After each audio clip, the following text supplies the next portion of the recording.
Let's talk about symbolic notation and logic.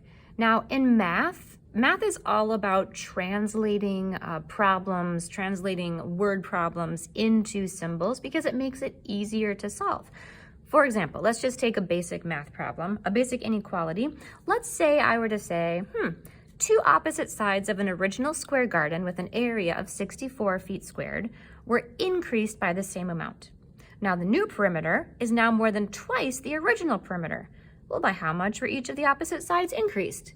Oh, well, my goodness, that's a lot of words. The first thing we would do in just regular algebra would be to probably make that word problem and change it into like variables and numbers. Maybe I were to draw a picture of the original garden. I were to draw a picture of the increased garden. The old perimeter, if it has a square of 64, well, it has a perimeter of 32. The new perimeter, I'm going to say it's increased by x. Yeah, the new perimeter is 2x plus 32. So then I can write an equation or an inequality. The new perimeter is now more than twice the old perimeter. Now that I have an inequality, I can go ahead and solve it. I can solve for x, and I can find how much were the opposite sides increased.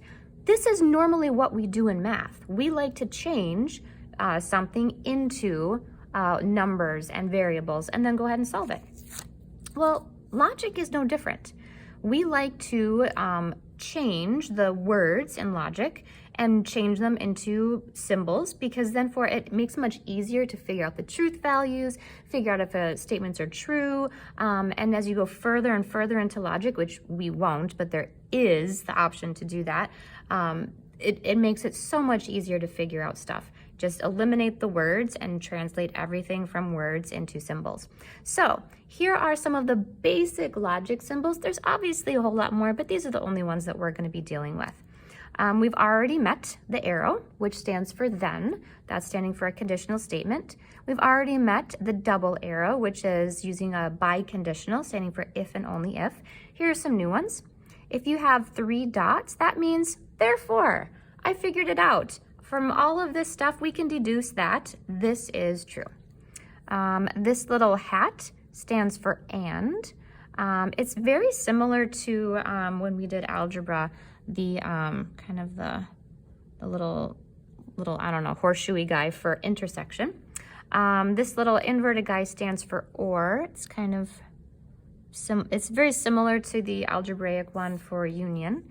And again, we talked about this one. It stands for negate, looks very much like the negative symbol. So let's go over an example about how we go ahead and use these. We're going to use the variables and the symbolic notation to translate each argument. So here we go. We have P is going to represent it's Wednesday. Q is going to represent it's Friday. And S is going to represent tomorrow is Saturday. So we have a statement. If it is Wednesday, then it is not Friday. So some of these are going to be pretty easy to do. Sometimes it's nice to go, okay, I'm just going to underline it is Wednesday and label that P. And it is not Friday. Well, Q is Friday, so is not Friday is not Q. Oh, and this is an if-then statement. I'm going to be writing it as a conditional statement. If P, then not Q. Let's practice the next one. If it is Friday, let's go ahead and do that. If it is Friday and it is not Wednesday, then tomorrow is Saturday. Okay, well, I do know it's an if-then statement. There's an and in here though. So let's just gonna go ahead. It is Friday is Q. And I'm gonna be using that little hat. It is not Wednesday. P is it is Wednesday, so it is not Wednesday is not P. Then that's going to be my arrow, my conditional statement. Tomorrow is Saturday is S. So if I were to write this, it would be Q and not P, then S. And that would be how we would write that one. All right, last one for this example. Tomorrow is Friday. Therefore, today is Friday. Therefore, tomorrow is Saturday. Well, notice there's no if then. There's no conditional statement. Today is Friday. That's just Q. Today is Friday is Q. Therefore, that's going to be our little doot, doot, doot. Tomorrow is Saturday is S. So if I were to write this one, it would just be Q. Q is true. Therefore, what do I know is true? S is true. So that's how we translate words using our symbolic logic notation. Let's go ahead and practice example 2. And here are our statements.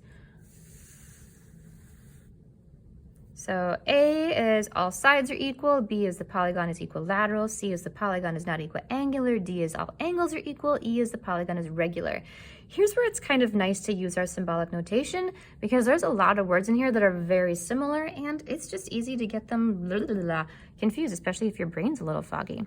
So first one, if the polygon is equilateral, then all the sides are equal. So the polygon is equilateral, here we go, is going to be B. Then I know it's going to be an if-then statement. All the sides are equal is A. This is going to be if B, then A. All right, if you'd like, go ahead and pause the video and see if you can do the rest of the examples from example 2 and then check back on in and see if you got them right. Here we go.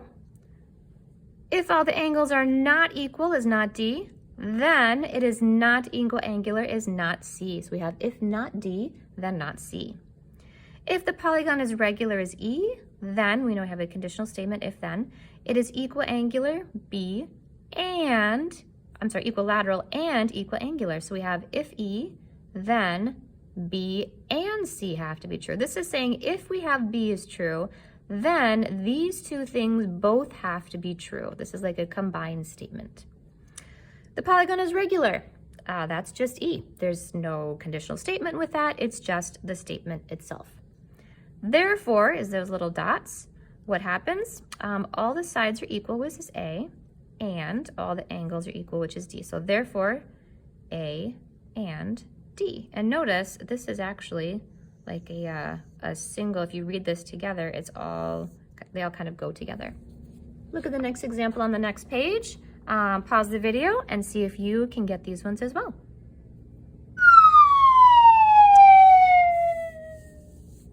Here we go. If the triangles are not similar is not X, then the corresponding sides are not proportional is not Z. Corresponding angles are congruent, Y, and corresponding sides are proportional, Z. Notice there's no conditional statement at all. There's no if-then. It's just this is this statement and this statement. Therefore, little dots, the triangles are similar. And then our challenge problem. If the converse of a statement is if Q then P, what is the inverse? Well, let's see. If the converse is if Q and P, then I went ahead and just wrote the conditional statement, which is converse flips them. So that's if P, then Q. And then the inverse, I have to negate them. So if not P, then not Q. Hopefully that helps you get a little bit of practice at logic symbolism. There's way more out there in the mathematical area of logic, but there's just a little preview.